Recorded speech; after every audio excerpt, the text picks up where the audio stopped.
یہ دو جہاں کے شاہ ہیں اور پاس کچھ رکھتے نہیں، دو جہاں کی نعمتیں ہیں، ان کے خالی ہاتھ میں حضور کے سارے گھر کو میں ڈھونڈ 21 کھجوریں نکلی تو لا کے میں نے پیش کر دی، تو حضور نے ڈائریکٹ اس کو نہیں دی، نبی پاک نے اپنے ہاتھ پہ رکھ لی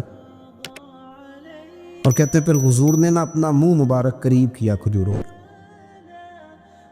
صحابہ خود فرماتے ہیں کہ یہ جو حضور نے منہ مبارک قریب کیا نا تو نبی پاک برکت کی دعا کر رہے تھے، 21 کھجوروں پہ برکت کی دعا ہوئی۔ حضور نے اس بچے کو بلایا، تھپکی دی، فرمایا لے جا 7 تیری، 7 تیری بہن کی۔ انہیں معمولی نہ سمجھنا ہوا تو حضرت بلال کہتے ہیں حضور 3 بھی دے دینا کبھی تو 30 سال ختم ہی نہیں ہوتی، وہ 30 سال گزر جاتے ہیں، نکالتے رہو کھاتے رہو، ختم ہی نہیں ہوتی۔ حضور نے فرمایا 7 تیری، 7 تیری بہن کی، 7 تیری والدہ کی، اور 7 حضور نے اور بھی تلقین فرمائی، فرمایا ایک سویرے کھایا کرنا، ایک شام کو کھایا کرنا، یہ لے جا۔ حضرت سیدنا بلال حبشی کہتے ہیں رضی اللہ تعالیٰ عنہ کہ بچہ لے کے جب باہر نکلا تو حضرت سیدنا معاذ ابن جبل دوڑ کے گئے اور جا کے بچے کے سر پہ شفقت سے ہاتھ پھیرا، کہا فکر نہ کرنا، رب کریم تجھے بہترین سرپرست عطا کرے گا، پتر پریشان نہ ہونا، اللہ تیری مدد کرے گا، صرف حوصلہ دیا، سر پہ دست شفقت پھیرا، بچہ چلا گیا۔ تو حضور نے فرمایا معاذ ادھر آؤ نا ذرا، یا رسول اللہ حکم ہو۔ فرمایا کس چیز نے تمہیں اٹھایا بچے کے سر پہ ہاتھ رکھنے کے لیے؟ اس نے تمہیں کہا، کس چیز نے تمہیں اٹھایا جو تم بچے تک پہنچ گئے؟ عرض کی یا رسول اللہ وہ جو میرے دل میں اللہ نے یتیم کے لیے رحمت رکھی ہے نا، اس نے مجھے اٹھایا تھا، اور میں نے جا کے اس کے سر پہ دست شفقت پھیرا۔ تو حضور فرمانے لگے سن پھر، جو کسی یتیم کے سر پہ خالی ہاتھ بھی پھیر دے، جتنے بال اس کے ہاتھ کے نیچے آئیں گے نا، رب اتنی خطائیں معاف کرے گا، اتنی نیکیاں دے گا، اتنے درجے اس کے بلند کر دے گا۔ خالی دست شفقت ہی پھیر دے، دینا دلانا تو بعد کی بات ہے، اس کا خیال رکھنا تو۔ یہ جو ہمارے مدارس ہیں نا، ان میں اکثر بچے غریب ہوتے ہیں، لیکن کچھ بچے تگڑے گھروں کے بھی ہوتے ہیں، مالدار گھروں کے بھی ہوتے ہیں۔ اس میں اگر کوئی ایسا بچہ آ بھی جاتا ہے نا جو یتیم ہے، کمزور ہے، تو وہ اپنے آپ کو محسوس نہیں کرتا کمزور، کیونکہ وہ یہ نہیں سمجھتا کہ میں یتیم خانے میں آیا ہوں۔ اس کے ذہن میں مائنڈ سیٹ یہ ہوتا ہے کہ میں مدرسے میں آیا ہوں اور میں پڑھنے کے لیے آیا ہوں، اور چونکہ وہ کچھ وزادار بچے، مالدار بچوں کے ساتھ وقت گزارتا ہے، اسی دسترخوان پہ بیٹھ کے کھاتا ہے، اسی کلاس میں سب کے ساتھ بیٹھ کے پڑھتا ہے، تو اس کی عزت نفس مجروح ہونے کی بجائے طاقت پکڑتی۔ وہ برابری کی سطح پہ جب آتا ہے تو اسے محسوس ہوتا ہے کہ مجھے عزت دی جا رہی۔ اس لیے مدارس اسلامیہ میری نظر سب سے مضبوط جگہ ہیں جہاں مساکین کی، یتیموں کی، غریبوں کی صحیح معنوں میں کفالت بھی ہوتی ہے، تعلیم بھی ہوتی ہے، عزت بھی ہوتی ہے، تربیت بھی ہوتی ہے۔ میرے رسول کریم علیہ السلام بڑے انہماک کے ساتھ، بڑے توجہ کے ساتھ۔ اچھا ایک کام اور ہوتا ہے ہمارے ہاں، وہ کیا ہے؟ اگر کوئی یتیم مال چھوڑ گیا نا اس کا باپ، تو پھر تو بارے نہیں آ رہے ہیں اس کے، پھر تو اللہ خیر کرے کہ بہت سارے مل جائیں گے کفالت کرنے والے، بہت سارے ملیں گے دھیان رکھنے والے، بڑے سارے ملیں گے توجہ دینے والے۔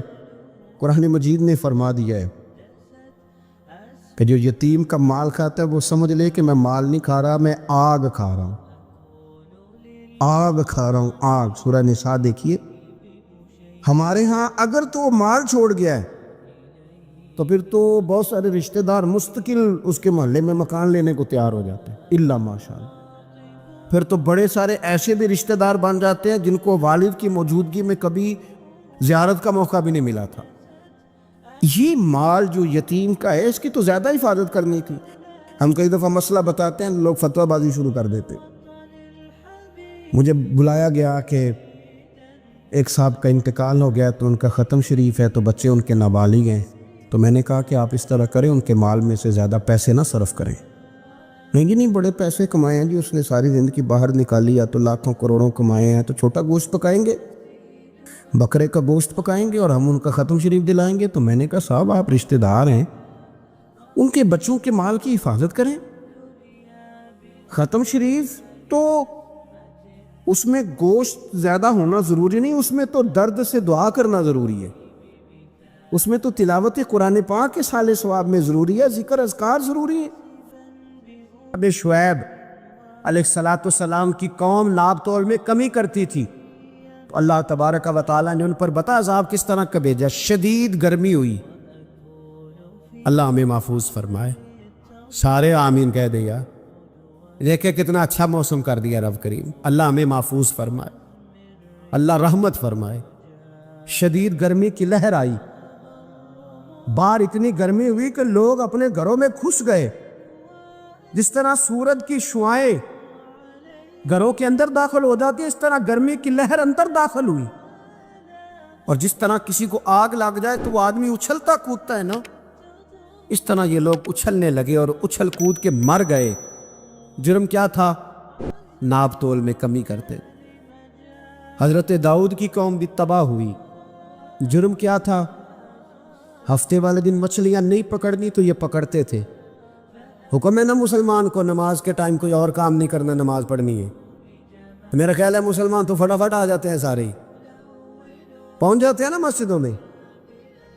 ہلکا ہلکا بول رہے ہیں آپ، کیوں نہیں پہنچتے؟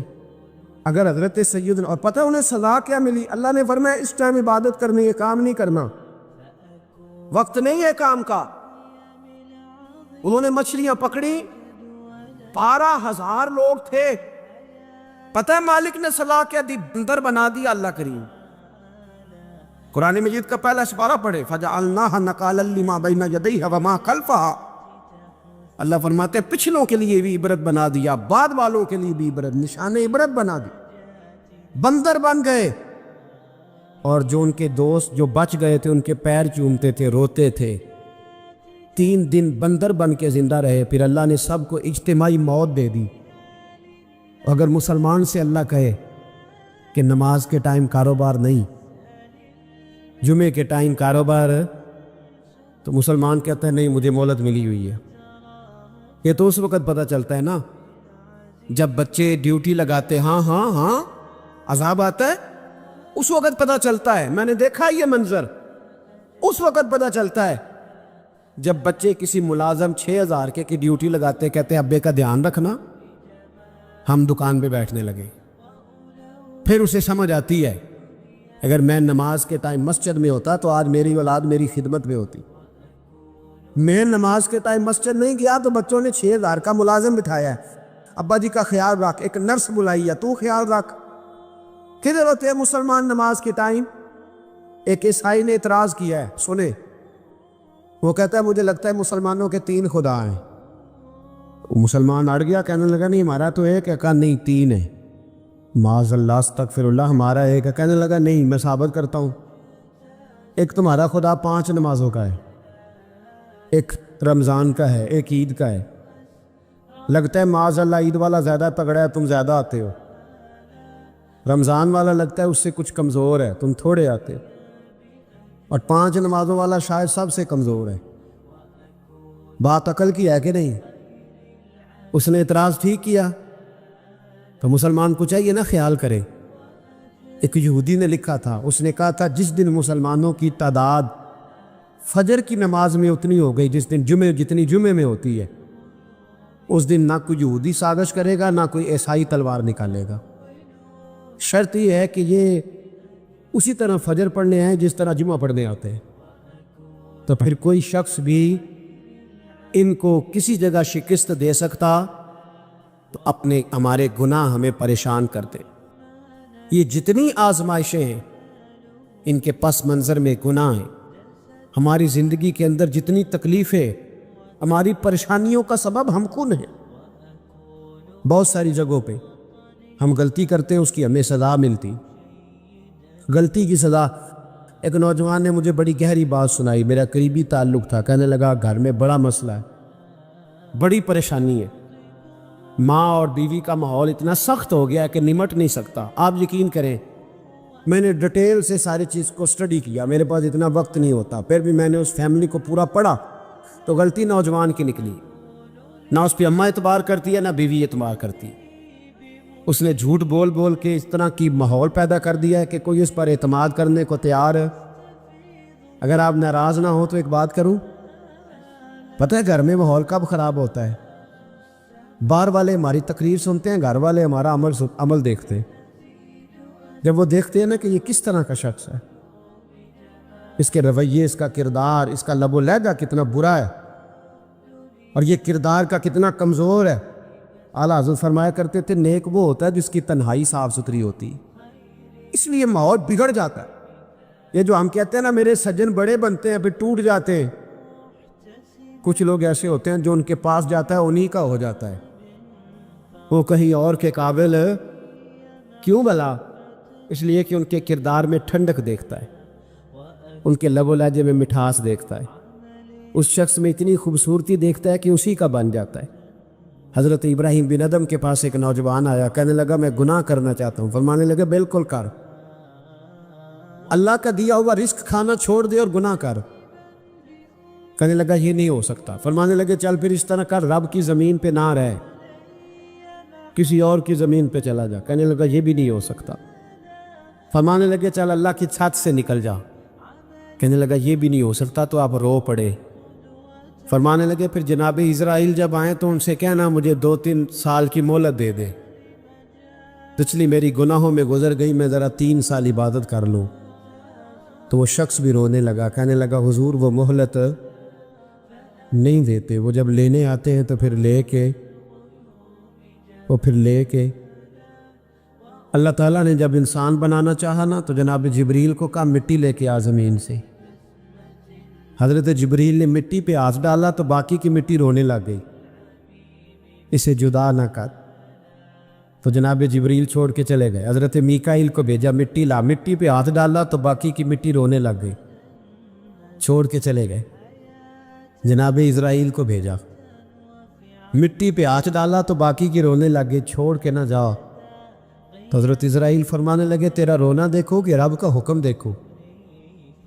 وہ لے گئے، جب پیش کی تو رب کریم نے فرمایا اسرائیل جان نکالنے کی ڈیوٹی بھی تیری، تو مٹی کو لے آنا، باقی مٹی روتی بھی رہے تو روتی رہے، جب میرا فیصلہ آ جائے تو پھر اس میں کوئی گنجائش ہے؟ ہم کھاتے بھی اللہ کا ہیں، نافرمانی بھی اس کی کرتے، زمین پہ بھی اس کی چلتے ہیں، نافرمانی بھی اس کی کرتے، حکم کسی اور کا مانتے، چھت پہ رب کریم کی رہتے۔ اس طرح نظام نہیں چلتا۔ میرے بھائی یاد رکھ لو، گناہوں کی سزا ملے گی، زندگی تنگ ہو جائے، یہاں بھی آزمائش ہوگی اور وہاں بھی۔ میں نے درس پہ کہا تھا، پھر بات کہتا ہوں، یہ میں اپنے لیے کہہ رہا ہوں، توجہ ہے میری بات پر۔ دعا فرمایا کرے کہ جو کچھ ہم نظر آتے ہیں اللہ ہمیں ویسا بننے کی توفیق بھی عطا فرما۔ اللہ ویسا بننے کی یہ مشکل معاملہ ہے، مشکل۔ لیکن ایک آدمی سیاستدان ہے، اس نے بڑے اچھے نعرے لگائے، انقلاب آ جائے گا، میں غریب کا بھلا کر دوں گا، میں یتیموں کے سر پہ ہاتھ رکھوں گا، میں مجبوروں کی مدد کروں گا، میں دکھیوں کی مدد کروں گا، مزدوروں کو۔ اس نے اچھے اچھے نعرے سکھائے، اچھا اس نے پیغام دیا، اندر اس کے یہ تھا کہ اقتدار ملے گا تو مرضی کروں گا۔ لوگ اس کے گرد بھی گئے، اس کی گاڑی کے پیچھے بھی بھاگے، لوگوں نے اس کے نعرے بھی لگوائے، جیب سے پیسے لگا کے اس کے پوسٹر بھی شائع کیے، لوگ اس کے گرویدہ ہو گئے، لوگوں نے پوری، اور میری قوم نے تو بیچاری نے کئی دفعہ دھوکے کھائے۔ جس نے نعرہ لگایا غریب اسی کے پیچھے مسیحا بن کے چل پڑا۔ آج دھوکہ دے لیا، لوگوں کو پیچھے لگا لیا۔ یہ بتاؤ اگر راز کھل جائے، اگر راز کھل جائے کہ یہ دھوکہ دے رہا ہے، یہ فریب کر رہا ہے، تو لوگ اس کا کیا حال کریں گے؟ یہ راز قیامت میں کھل جائے گا، قیامت میں یہ راز یہ کھل جائے گا، کھل جائے گا۔ یہ دھوکے باز تھا۔ اذا زلزلت الارض زلزالہا، جب زلزلہ آئے گا جیسے اس کا آنا ٹھہرا، واخرجت الارض اثقالہا، زمین اپنے بوجھ باہر نکال دی۔ اس سے مراد کیا ہے کہ زمین پہ جو جرم ہوئے زمین بتا دے گی، باہر نکل آئے۔ وقال الانسان ما لہا، انسان کہے گا اسے کیا ہوا، یہ تو سب کچھ بتا رہی، بوجھ باہر نکال دے گی۔ ایک آدمی پیر طریقت بن کے بیٹھ گیا، جبہ کھبا پہن کے بڑی پگڑی باندھ کے بیٹھ گیا، اچھی اچھی نیک باتیں بتانے لگا، لوگ اس کی دست بوسی کرنے لگے، ہاتھ چومنے لگے، پیچھے لگ گئے، خدمت کرنے لگے، جیب سے نذرانہ دینے لگے۔ اس کے نام پر لوگ اپنی جیب سے لنگر پکانے لگے، خانقاہ کی خدمت ہونے لگی، مہمان اس کے آتے، نوکری کوئی اور کرتا۔ میں نے کہا تھا شاید اپنے لیے کہہ رہا ہوں۔ ڈیوٹیاں لوگ کرنے لگے، حالات بدلنے لگے، لیکن اس کے اندر تو چور تھا، وہ تو دکاندار تھا، تو یہاں جو اس کے پیچھے لگے تھے وہ تو سچے تھے، انہیں تو اجر ملے گا، لیکن اس کا جب راز کھلے گا تو بڑی رسوائی ہو، اس کا جب راز کھلے گا تو بڑی، ایک میری طرح کا دیندار تھا، جو چہرے کا تو نیک تھا، اندر پتہ نہیں کیا کچھ تھا، ایک طوائف گزر رہی تھی، اس نے اس کو تبلیغ کر دی، کہنے لگا بس کر دے، سیانی بن جا۔ تو کسی دانشور میں لکھا ہے اس نے بڑا سخت جواب دیا، اس عورت نے کہنے لگی بابا میں تو جو ہوں وہ نظر بھی آ رہی ہے، تو بتا جو تو نظر آتا ہے وہ تو ہے کہ نہیں؟ اس بندے نے چیخ ماری اور بے ہوش ہو کے گر پڑا۔ لوگوں نے کہا بابا آج کسی صوفی کا کلام سنا ہے؟ جو بے ہوش ہو گیا تو اس نے کہا نہیں، آج طوائف کی بات سنی ہے، طوائف کی۔ اور وہ عجیب بات کر گئی ہے، وہ کہہ گئی ہے میں تو جو ہوں میں نظر آ رہی ہوں، تو بھی تو بتانا، تو بتانا کہ تو دستار امامت پہنتا ہے، تو بتا تو جو کہلاتا ہے تو وہ ہے کہ نہیں؟ یہ وقال الانسان ما لہا، یہ راز قیامت میں کھلے گا۔ ہم جو کچھ بتا رہے ہیں نا اپنی زبانوں سے، ہمیں اپنے گناہوں کا احساس ہونا چاہیے، ایسا نہ ہو کہ جب سزا ملے تو پھر اس طرح کی ملے کہ دوبارہ کسی کو کوئی منہ دکھانے کے قابل نہ رہے۔ میرے بھائی یاد رکھیں اور سمجھیں، گناہ انسان کی زندگی کو تنگ کرتے ہیں۔ میرے نبی پاک علیہ السلام نے فرمایا جب تو جھوٹ بولتا ہے تو تیرے فرشتے کرامن کاتبین سائیڈ پہ ہو کے کھڑے ہو جاتے ہیں، جب تو زنا کرتا ہے تو تیرے اندر سے ایمان نکل جاتا ہے۔ اور نبی پاک علیہ السلام نے فرمایا جب میری قوم میں ناانصافی عام ہو جائے گی تو قتل بھی عام ہو جائے گا۔ اور سن لو، لکھ لینا یہ حدیث دل کی تختی پر۔ نبی پاک علیہ السلام نے فرمایا جب میری قوم میں بے حیائی اور بدکاری عام ہو جائے گی تو 2 سزائیں اللہ دے گا۔ ایک تو جوان موتیں آئیں گی، جوان بچے کچھ بھی نہیں دیکھا چلے گئے، اور دوسری سزا اللہ یہ دے گا کہ ایسی بیماری آئیں گی جن کا علاج نہیں ملے گا، ایسے امراض کوٹ پڑیں۔ اگرچہ میں آپ کو ایسی تقریر بھی سنا سکتا تھا جس پہ آپ بہت زیادہ محظوظ ہوتے، پر میں نے اس جمعے میں ایسا موضوع چنا ہے جس کا ہمیں خاص ضرورت ہے۔ بھائی دیکھے تو صحیح، کہیں ایسا تو نہیں کہ ہم ان عیبوں میں مبتلا ہیں۔ میرے نبی کریم علیہ السلام نے فرمایا جب تم نیکی کا حکم دینا اور برائی سے منع کرنا چھوڑ دو گے پھر اللہ تم پر ظالم حکمران مسلط کرے۔ اور اگلے لفظ اس سے بھی زیادہ سخت ہیں، محبوب فرمانے لگے پھر تمہاری نیک لوگ دعائیں بھی کریں گے تو اللہ وقتی طور پر ان کی دعاؤں کو بھی قبول نہیں فرمائے گا، اس لیے کہ تم لوگوں نے نیکی کا حکم دینا اور بھلائی سے روکنا چھوڑ دیا۔ عزیزو یاد رکھو جب گناہ عام ہوتے تو پھر حالات بدلتے اور لوگوں کو سزا ملتی ہے ان کے گناہوں کی، بلکہ یہاں تک لکھا ہے کہ نیت خراب ہو تو سزا شروع ہو جاتی۔ کیا خراب ہو؟ بولیے گا۔ نیت بھی خراب ہو تو سزا۔ حضرت رومی کہتے کہ ایک بادشاہ کو پتہ چل گیا کہ ایک آدمی نے بڑا اچھا باغ لگایا ہے، خوبصورت باغ ہے، مالٹے کا، کنوں کا باغ، بڑا پیارا۔ بادشاہ نے کہا ذرا جا کے دیکھتا ہوں۔ بادشاہ سلامت باغ دیکھنے آئے تو اب وہ مزدور آدمی تھا، عام آدمی تھا جس نے باغ لگایا، کسان تھا، اس کو کہا کہ چند کنوں توڑ کے لایا تو بڑے پیارے لگے، ایک دو اور لایا، کھائے، بڑے میٹھے، بڑے پیارے، بڑے توانا، بڑا مزہ آیا۔ تو بادشاہ کے دل میں خیال آیا کہ اس پہ قبضہ نہ کر لوں باغ پہ، ہمارے یہاں نا کرائے پہ دکان دیتا نا مالک، وہ جب کسی غریب کی چل جاتی ہے کہتا تو خالی کر، میں نے خود ڈال لی ہے، چل گئی نا اس کی۔ حالانکہ رزق اپنے اپنے نصیب کا ہے، رزق اپنے اپنے نصیب کا ہے، جس کو اللہ تعالیٰ چاہتا ہے عطا کرتا ہے۔ تو اس کو کہا کہ اور توڑ کے لا، اور دل میں خیال ہے کہ یار اتنا اچھا باغ ہے، قبضہ کر لیتے ہیں، ہماری حکومتیں قبضہ کر لیتی ہے کہ جو چیز اچھی لگ جائے تو۔ اب وہ کسان 2-3 کنوں توڑ کے لایا، اس نے کھائے تو کھٹے نکلے، ترش تھے۔ کہنے لگا تجھے کیا ہو گیا ہے؟ تو بندہ بڑا صاحب دل تھا، کہنے لگا میں تو ٹھیک ہوں، آپ اپنی نیت سے پوچھیں کہیں خراب تو نہیں ہو گئی۔ تو کنوں میں بھی اس کا اثر آ گیا ہے، اپنی نیت، تو نیتیں بگڑ جائیں نا، نیتیں۔ اب ایک بات کہنے لگا ہوں، غور سے سننا۔ جب تک 2 بھائی اکٹھے کاروبار کرتے ہیں، نیت ہوتی ہے کہ ہمارا گھر چلے گا، تب تک اللہ برکت دیتا ہے۔ اور جب اپنی اپنی جیبیں سمیٹنے لگ جاتے ہیں نا کہ یہ میرا 5,000 ہے، آج میں گیا تھا اگرائی کرنے، یہ میرا 10,000 ہے، آج میں نے محنت زیادہ کی، جب وہ ٹٹولنے لگتے ہیں پھر اس دکان سے بھی برکت اٹھ جاتی ہے، پھر وہاں سے بھی برکت ہے چلی جاتی ہے۔ فَإِنَّ لَهُ مَعِيشَةً ضَنْكَ، فرمایا جب تو میں کو پھیر لیتے ہیں پھر تیری زندگی اللہ تنگ کر دے، پھر وہاں سے بھی برکت، خوبصورتی، اثر اٹھ جاتا ہے۔ ایک سنار نے گلی میں ایک یتیم چھوٹے سے بچے کو گھومتے دیکھا، تو سنار بے اولاد تھا، بچے کو اٹھا کے گھر لے آیا، 18 سال اس بچے کی پرورش کی، اس کو پالا پوسا، جوان کیا۔ سنار کے پاس وہ دکان پہ چلا جاتا، وہ کئی دفعہ دکان پہ رہتا، کئی دفعہ گھر میں رہتا۔ ایک دفعہ وہ دکان پہ تھا، بچہ گھر تھا، 18 سال کا جوان، اس کی بیوی اکیلی تھی۔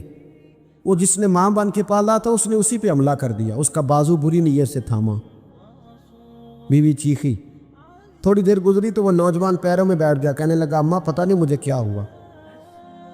شام کو سنار آیا، بیوی چیخنے لگی، چلانے لگی، کہنے لگی آج عجیب بات ہوئی، جس کو میں نے جگر کا خون دے دے کے پالا اسی نے گندی نظر ڈالی۔ سنار محو حیرت ہے، بیوی کا خیال تھا کہ لاٹھ اٹھائے گا، ڈنڈا اٹھائے گا، نوجوان کو مارے گا، لیکن وہ رونے لگ گیا۔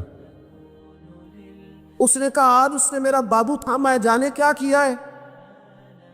پریشان ہونے لگ گیا، سجدے میں گر گیا، کہا تو بتاتا کیوں نہیں؟ تو وہ سنار کہنے لگا اس کی غلطی نہیں، 18 سال کے بعد آج مجھ پر بھی شیطان سوار ہوا تھا۔ ایک عورت آئی تھی، وہ اپنے بازوؤں میں چوڑیاں پہننا چاہتی تھی، تو میں نے بھی گندی نظر سے ہاتھ ڈالا تھا، رب کریم نے مجھے فوراً اس کی سزا دی۔ بنی اسرائیل کے جو جرم تھے نا، ان میں ایک جرم قرآن مجید نے ان کا یہ بیان کیا ہے کہ بہت سوال کرتے تھے، بہت بحث کرتے تھے۔ ان کی جن چیزوں کو عبرت بنانے کا اور سبق لینے کا ہمیں کہا گیا ہے، ان میں یہ ہے کہ کثرت اور بے معنی سوال۔ ایک بندہ قتل ہو گیا ہے، حضرت کلیم کی بارگاہ میں وہ آئے ہیں، حضرت کلیم علی نبینا علیہ الصلاۃ والسلام نے ان سے فرمایا ہے ایک گائے ذبح کرو، مرنے والے کو اس کا کچھ حصہ مارو، مرنے والا اٹھ کے بتا دے گا مجھے کس نے قتل کیا۔